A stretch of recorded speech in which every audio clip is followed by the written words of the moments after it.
এই মরা লাশ নিয়ে তোমরা ঘোরাফেরা করিও না। মরা লাশের পিছনে কুকুররাই ছুটে, তোমরা তো কুকুর না, তোমরা তো মুমিন মুসলমান, তোমাদেরকে তো আমি ঈমান দিয়েছি, তোমরা সুতরাং দুনিয়ার পিছনে ছুটিও না। দুনিয়াকে এতটুকু তোমরা রাখবে, দুনিয়ার মাধ্যমে তোমরা আল্লাহ পাকের সন্তুষ্টি হাসিল করবে। তোমরা ঘর সংসার করবে, ব্যবসা বাণিজ্য করবে, সব কিছু করবে, কিন্তু এগুলো করতে গিয়ে তোমরা আল্লাহ পাককে বলে গেলে চলবে না, ইসলামের বাহিরে চলে গেলে চলবে না, কোরআন সুন্নাহ মোতাবেক আমাদের জীবন করতে হবে। এই শিক্ষায় নবীজি আমাদেরকে দিয়েছেন। নবীজি আরো বলেন, হুব্বুদ দুনিয়া রাসু কুল্লি খতিয়া, দুনিয়ার মহব্বত হচ্ছে সমস্ত পাপের মূল। আজকে আমরা গুনার কাজ করি, করি কি করি না? জুয়া খেলি, মদ খাই, নেশা করি, বেপরদা হই, নামাজ পড়ি না, অনেক গুনার কাজ করি না? অনেক বড় বড় গুনার কাজ আমরা করি, সুদ খাই, নাউজুবিল্লাহ। এই সমস্ত গুনাহের মূল হচ্ছে একমাত্র দুনিয়ার মহব্বত। আমরা দুনিয়ার মহব্বত অন্তর থেকে ত্যাগ দিতে পারি নাই। যদি পারতাম, এই গুনাহগুলো আমাদের দ্বারা সংগঠিত হতো না। দুনিয়ার মহব্বত আমাদের অন্তর থেকে ত্যাগ দিতে হবে। এই জন্য কবি বলেছেন, দুনিয়াকে হাতে রাখা জায়েজ রয়েছে, পকেটে রাখা জায়েজ রয়েছে, অন্তরের মধ্যে ঠাঁই দেওয়া জায়েজ নেই। দুনিয়াকে যতটুকু ব্যবহার করার আমরা ততটুকু ব্যবহার করব। এই দুনিয়ার মহব্বতে পড়ে, দুনিয়ার মোহগ্রস্ত হয়ে আমরা আল্লাহ পাককে বলে গেলে চলবে না। আমাদের অন্তরের মধ্যে কখনো দুনিয়ার মহব্বত থাকতে পারে না। আমাদের অন্তরের মধ্যে কেবলমাত্র আল্লাহর স্মরণ থাকবে, নবীজির স্মরণ থাকবে, কোরআন সুন্নাহর স্মরণ থাকতে হবে আমাদের। কারণ আমরা মুসলমান, আল্লাহ পাক রব্বুল আলামিন আমাদেরকে মুসলমানের ঘরে পাঠিয়েছেন। এই বিষয়গুলো আমাদেরকে খেয়াল করতে হবে। পেয়ারে হাজিরিন, হাদিস শরীফের মধ্যে এসেছে, আদ-দুনিয়া সিজনুল মুমিনিনা ওয়া জান্নাতুল কাফির, আদ-দুনিয়া সিজনুল মুমিনিনা ওয়া জান্নাতুল কাফির। দুনিয়া হচ্ছে মুমিনদের জন্য, যারা মুমিন ওনাদের জন্য কারাগার, কয়েদখানা, জেলখানা, আর কাফেরদের জন্য জান্নাত। আচ্ছা, জেলখানায় কি কোনো শান্তি আছে? শান্তি আছে? শান্তি নাই। মশার কামড়, কখন কোন খাবার আসে কোনো ঠিক ঠিকানা নাই, আত্মীয় স্বজনের কোনো দেখা নাই। এই রকম বলা হচ্ছে এই দুনিয়াটা হচ্ছে যারা মুমিন তাদের জন্য কয়েদখানা। মুমিন কখনো দুনিয়ার বিলাসিতায় মগ্ন থাকতে পারে না, আর কাফেরদের জন্য হচ্ছে জান্নাত। এই দুনিয়াতে কামাই করবে তারা, দুনিয়ার বুক বিলাসিতায় লিপ্ত থাকবে তারা, যারা কাফের মুশরিক তারা। মুসলমান কখনো দুনিয়া দুনিয়া করে নিজের হায়াতকে শেষ করে দিতে পারে না। একটি ঘটনা মনোযোগ দিয়ে শুনবেন। ইমাম গাজ্জালী রহমতুল্লাহি আলাইহি উনি ওনার কিতাবের মধ্যে বর্ণনা করেন অনেক গুরুত্বপূর্ণ একটি ঘটনা, যে দুনিয়া হচ্ছে ধোঁকার উপকরণ। এই দুনিয়া ধোঁকা ছাড়া আর কিছু নয়। ইমাম গাজ্জালী রহমতুল্লাহি আলাইহি উনি একটি ঘটনা বলেন, যে একজন ব্যক্তি জঙ্গলের মধ্যে হাঁটতেছে। খেয়াল করবেন একটু, ঘটনাটা মনে রাখবেন, একটু ফিকির করবেন। একজন ব্যক্তি জঙ্গলের মধ্যে হাঁটতেছে, হঠাৎ করে সে দেখতেছে পিছন দিকে একটি সিংহ তাকে তাড়া করেছে। একটি সিংহ তাকে তাড়া করেছে। একটা সিংহ যদি মানুষকে দৌড়ায়, ওই মানুষটা কতটুকু বিপদের মধ্যে থাকবে একবার চিন্তা করে দেখেন। আপনাকে যদি একটা সিংহ দৌড়ায়, জঙ্গলের সিংহ লাগবে না, চিড়িয়াখানায় আপনি সিংহ দেখতে গেছেন, ওই সিংহ যদি কোনো ক্রমে ছুটা পায়, তখন সে যদি আপনার পিছনে আপনি এমনিতে মরে যাবেন। এইরকম ভয় আপনার মধ্যে চলে আসবে।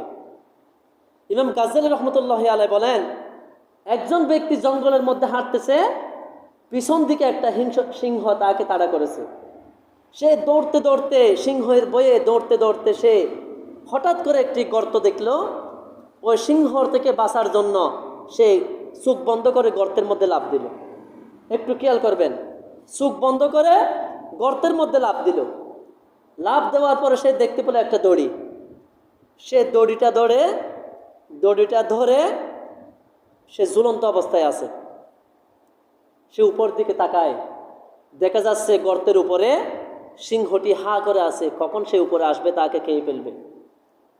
এবং নিচের দিকে তাকায়, গর্তের নিচে দেখা যাচ্ছে বিষাক্ত সাপ এইরকম সুবল তুলা আছে, সে কখন গর্তের মধ্যে পড়বে তাকে সুবল মারবে। এরপর দেখতে পেল দুইটি ইঁদুর, একটি সাদা একটি কালো। ওই ইঁদুরগুলা ওই রশিটি কেটে দিচ্ছে, কেটে দিয়ে তাকে গর্তের মধ্যে ফেলার জন্য। দেখেন কত বড় বিপদ, একদিকে সিংহ, একদিকে নিচে সাপ, এবং দুইটি ইঁদুর সাদা এবং কালো তার দড়িটি কেটে দিচ্ছে। সে তার ভয়ানক বিপদের কথা সে চিন্তা করে সে অনেক চিন্তিত হলো। হঠাৎ করে তার চোখের সামনে দেখতে পেল গর্তের চতুর্পাশে ছোট ছোট কিছু জঙ্গল থাকে না, ছোট ছোট কিছু গাছের ছাড়া থাকে তো গর্তের ভিতরে। ওই গাছের মধ্যে হঠাৎ করে দেখতে পেল একটি মৌচাক, মধুবর্তী মৌচাক। সে মৌচাকটি দেখে তার আঙ্গুলটি একটুখানি মৌচাকের মধ্যে ডুবিয়ে দিল এবং মিষ্টি দেখতে পেয়ে, মধু দেখতে পেয়ে একটুখানি খেলো। একটুখানি মধু যখন খেলো, সে মিষ্টিতে এতটুকু মিষ্টি ছিল, মিষ্টিতে ভুলে গিয়ে সে তার নিচে সাপের কথা এবং উপরে ইঁদুর এবং সিংহের কথা সে ভুলে গেল। ইমাম গাজ্জালী রহমতুল্লাহ আলাইহি বলেন, হে আখির নবীজির উম্মত, তোমরা ভালো করে শুনে রাখো, এই সিংহটি হচ্ছে তোমার মৃত্যু। সিংহটি হচ্ছে তোমার মৃত্যু, যে প্রতিনিয়ত তোমাকে তাড়া করতেছে, কখন তোমার কাছে এসে তোমাকে গ্রাস করবে। মৃত্যু আমাদেরকে প্রতিনিয়ত দৌড়াচ্ছে, কখন জানে আমাদের মৃত্যু হয়ে যায় আমরা কেউ বলতে পারবো না। ইমাম গাজ্জালী রহমতুল্লাহ আলাইহি বলেন, হে আখির নবীজির উম্মত, এই সিংহটি হচ্ছে তোমার মৃত্যু, তোমাকে দৌড়াচ্ছে, তোমাকে যে কোনো সময় গ্রাস করতে পারে, তোমাকে মৃত্যুবরণ করতেই হবে। এবং ওই গর্তের ভিতরে সাপটি হচ্ছে কবর, সে তোমার জন্য অপেক্ষা করতেছে কখন তুমি কবরে আসবে।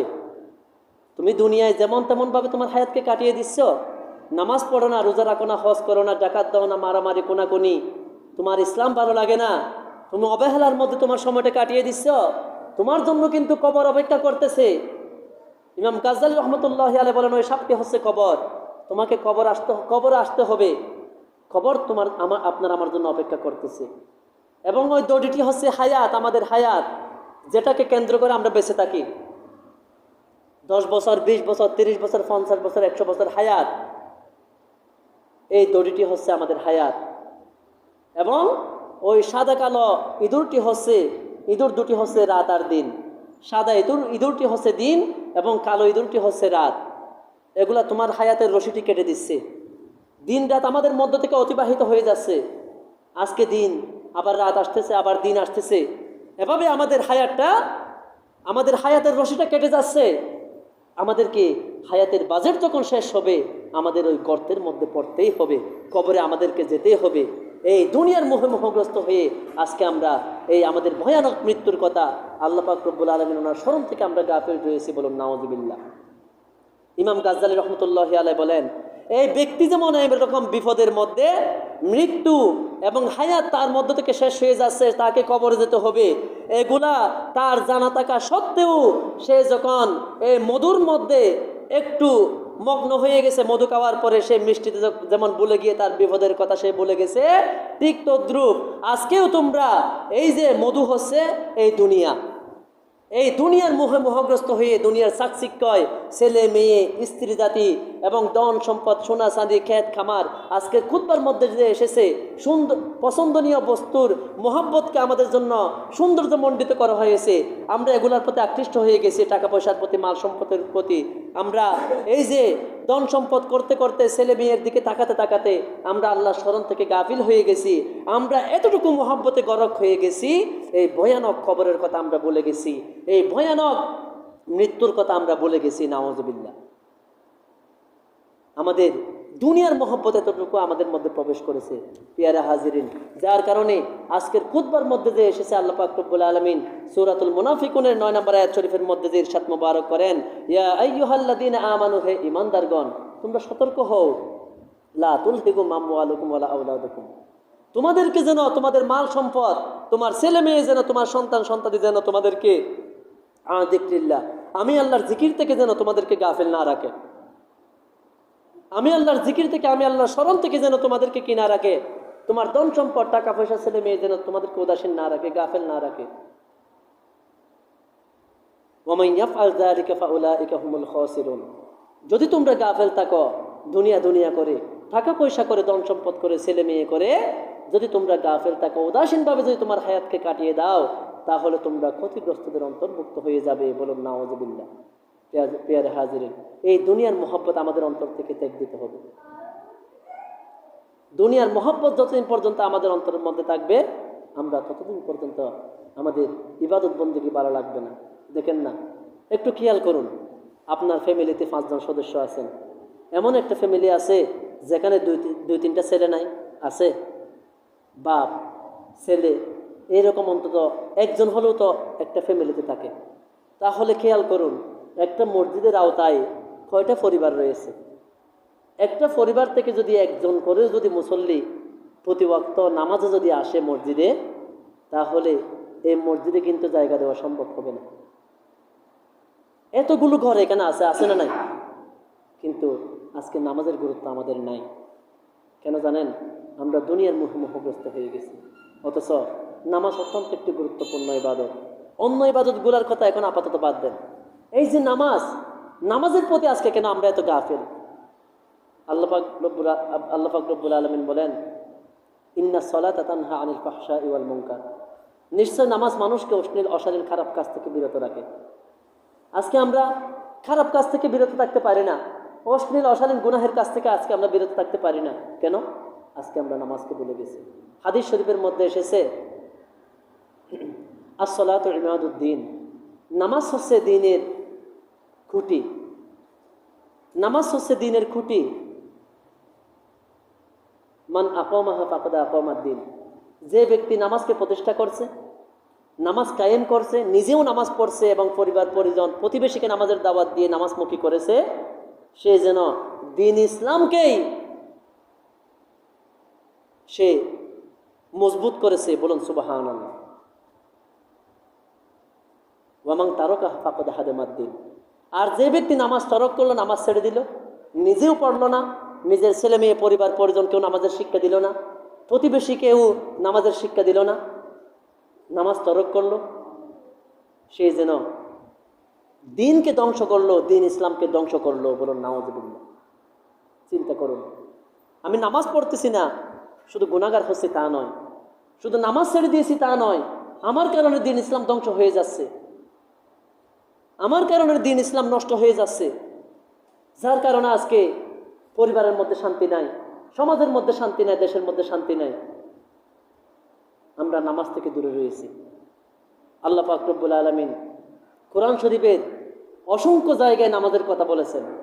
প্রায় 82 জায়গায় আল্লাহ পাক রব্বুল আলামিন বলেছেন, আকিমুস সালাহ, বান্দা তোমরা নামাজ কায়েম করো, নামাজ কায়েম করো, নিজেও পড়ো এবং অন্যকেও পড়ার জন্য আহ্বান করো। এভাবেই তোমরা সমাজের মধ্যে নামাজ প্রতিষ্ঠা করো, নামাজ কায়েম করো। আপনার একজন দোকানের কর্মচারী যখন আপনার কথা শোনে না, একবার বলার পরে, 2 বার বলার পরে যদি কথা শোনে না, তাহলে তার প্রতি আপনি সন্তুষ্ট হবেন? এমনও হতে পারে তাকে আপনি চাকরি থেকে বের করে দিবেন। তো যে আল্লাহ পাক রব্বুল আলামিন আমাদেরকে প্রায় 82 বার আল্লাহ পাক আদেশ করেছেন, বান্দা তুমি নামাজ পড়ো, নামাজ পড়ো, নামাজ পড়ো, তুমি সেদিকে যাও না, তুমি মসজিদে আসো। আল্লাহ পাক আমাকে ডাক দিচ্ছেন, বারবার আহ্বান করতেছেন, আজান দিচ্ছেন মসজিদ থেকে। কোন জিনিস আমাদেরকে গাফেল করে রেখেছে বলেন? আমাদেরকে তো কেউ খাওয়ায় না, আমাদেরকে খাওয়াচ্ছে কে? আল্লাহ পাক। আমাদের রিজিকের মালিক কে? আল্লাহ পাক। আল্লাহ পাক বলেন পারফারা শুরুতে প্রথম লাইনে, প্রথম পৃষ্ঠা, আল্লাহ পাক বলেন, ওয়ামা মিন দাব্বাতিন ফিল আরদি ইল্লা আলাল্লাহি রিজকুহা। জমিনের মধ্যে যত প্রাণী রয়েছে, জমিনের মধ্যে, আসমানের নিচে, জমিনের মধ্যে যত প্রাণী রয়েছে, সমস্ত যাদের রিজিকের প্রয়োজন রয়েছে, সমস্ত প্রাণীর রিজিকের জিম্মাদারি হচ্ছেন আল্লাহ পাক। বলুন সুবহানাল্লাহ। তাহলে আমার রিজিকের পেরেশানির ভয় কোথায়? আমি নামাজের সময় নামাজ পড়বো, কোন জিনিস আমাকে বাধা দেয় বলেন? আল্লাহ পাক তো আমাদের রিজিকের জিম্মাদারি নিয়েছেন, আল্লাহ পাক আমাদের রিজিক দিচ্ছেন, আল্লাহ পাক আমাদেরকে নিঃশ্বাস ফেলার জন্য আমাদেরকে অক্সিজেন দিচ্ছেন নিঃশ্বাস নেওয়ার জন্য, এবং এত নিয়ামত দিয়েছেন, হাত পা চোখ নখ, অমূল্য অমূল্য সম্পদ নিয়ামতগুলো আল্লাহ পাক আমাদেরকে দিয়েছেন। সেই আল্লাহ পাক ওনার আদেশ অমান্য করে সেই আল্লাহ পাক আমাদেরকে ডাক দিচ্ছেন নামাজের দিকে, আমি নামাজের দিকে না এসে আমি কেন টিভি চ্যানেলের দিকে যাচ্ছি? আমাকে একটু বলুন, কেন আমি উদাসীন হচ্ছি? বোঝা যাচ্ছে আমরা দুনিয়ার মোহগ্রস্ত হয়ে গেছি। টাকা পয়সা করতে করতে, সন্তান সন্ততি করতে করতে আজকে দেখেন, আমার কথাই বলেন, অন্যের কথা আমি বলতেছি না। সন্তানের প্রতি আমাদের এতটুকু মহব্বত, এত বেশি মহব্বত। গতকাল আমার ছোট্ট মেয়েটার অনেক অসুখ, সে কান্নার কারণে সারা রাত ঘুমায় নাই, কফ জমাট হয়ে গেছে। তার কান্না দেখে আমিও ঘুমাই নাই, আমার চোখ দিয়েও পানি পড়তেছে। এগুলা কেন? মহব্বত আছে না সন্তানের প্রতি? অবশ্যই মহব্বত আছে, মহব্বত থাকতেও হবে। কিন্তু ছেলে মেয়ের প্রতি, টাকা পয়সার প্রতি আমাদের এতটুকু মহব্বত যে আল্লাহ পাক রব্বুল আলামিন আমাদেরকে ছেলে মেয়ে দিয়েছেন, আমাদেরকে খাওয়াচ্ছেন, পড়াচ্ছেন, রিজিক দিচ্ছেন, অক্সিজেন দিচ্ছেন, সেই আল্লাহ পাকের প্রতি আরো বেশি মহব্বত হতে হবে না? হতে হবে। কিন্তু আমরা ছেলে মেয়ের আবদার পূরণ করি, গাড়ি বাড়ির জন্য পাগল হয়ে গেছি, আল্লাহর স্মরণ থেকে কিন্তু আমরা গাফিল হয়ে গেছি। বলুন নাউযুবিল্লাহ। কাজে এই দুনিয়ার মহব্বত আমাদের অন্তর থেকে বের করে দিতে হবে। প্রিয় হাজিরিন, আমি রিকোয়েস্ট করব, অন্তত 5 ওয়াক্ত নামাজ অন্তত জামাতের সহিত আপনারা আদায় করবেন। আপনি দেখুন না, আপনি পবিত্র হয়ে শুধু একবেলা নামাজ পড়ুন, ওই একবেলা নামাজের টান আপনাকে আসরের নামাজে নিয়ে আসার জন্য একটা উৎসাহ জাগাবে। আপনি খেয়াল করিয়েন, অনেকেই বলে আমি আজকে ফজরের নামাজ পড়িনি, কালকে ফজর থেকে পড়বো, এরকম বলে না? তার মানে বোঝা যাচ্ছে কি, ফজরের নামাজ যদি কেউ পড়ে, তার নামাজের প্রতি একটু কি হয়, আগ্রহ তৈরি হয়। আপনি আসুন না, একবার পবিত্র হয়ে মসজিদে আসুন, নিয়ত করুন আজকে আমি অন্তত আসরের নামাজটা আমি জামাতের সহিত পড়ব। আপনি দেখবেন আসরের নামাজ পড়ার পরে হয়তো আপনার এই যে বিশ্বাসের কারণে, এই রকম আল্লাহর প্রতি মহব্বতের কারণে, নামাজের প্রতি মহব্বতের কারণে আল্লাহ পাক হয়তো আপনার পরিবর্তন করতে পারেন, আপনাকে 5 ওয়াক্ত নামাজি হিসেবে, মুসল্লি হিসেবে কবুল করতে পারেন। বলুন সুবহানাল্লাহ। আল্লাহ পাক রব্বুল আলামিন আমাদের সবাইকে 5 ওয়াক্ত নামাজ জামাতের সহিত আদায় করার তৌফিক দান করুন এবং দুনিয়ার মহব্বত আমাদের অন্তর থেকে বের করার তৌফিক দান করুন। প্রিয় হাজিরিন, এই দুনিয়া